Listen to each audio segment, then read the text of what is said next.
এই ওটার দুইটা স্যান্ডউইচ নিয়ে আসো তো। স্যার আপনারা বসেন। কি রে জুয়েল,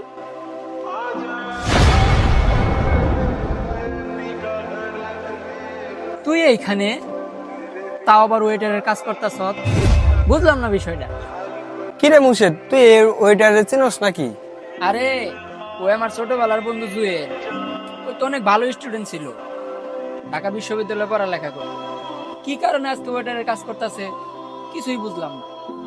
স্যার আপনারা বসেন, আমি স্যান্ডউইচ দুইটা নিয়ে এসে দিতেছি।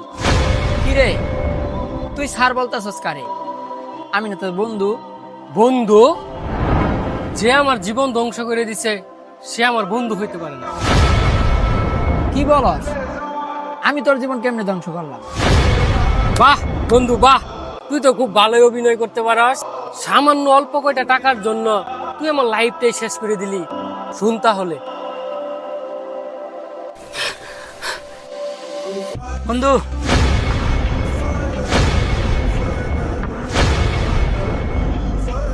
কি হয়েছে বন্ধু? কি রে বন্ধু, তুই আইফোন কোথায় পেলি? ওসব তোরে পরে বলমুনি, এখন তুই আমার ইমার্জেন্সি কিছু টাকা দে। এই নে, এখানে টাকা আছে, আমি তোরে দিলাম। আরো যদি লাগে আমার ফোন দিস। আচ্ছা তোরা থাক, এখন আমি যাই। আচ্ছা ঠিক আছে, যা তাইলে।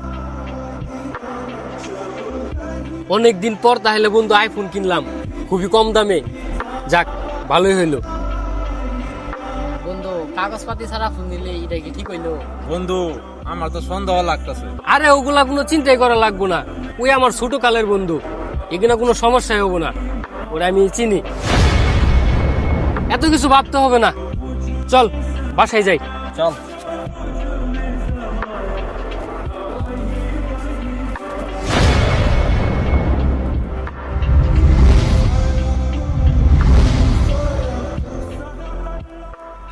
এই তো সেই আইফোন, চোরাই আইফোনটা। এই ব্যবসা কতদিন থেকে দর্শক? চল থানায় চল।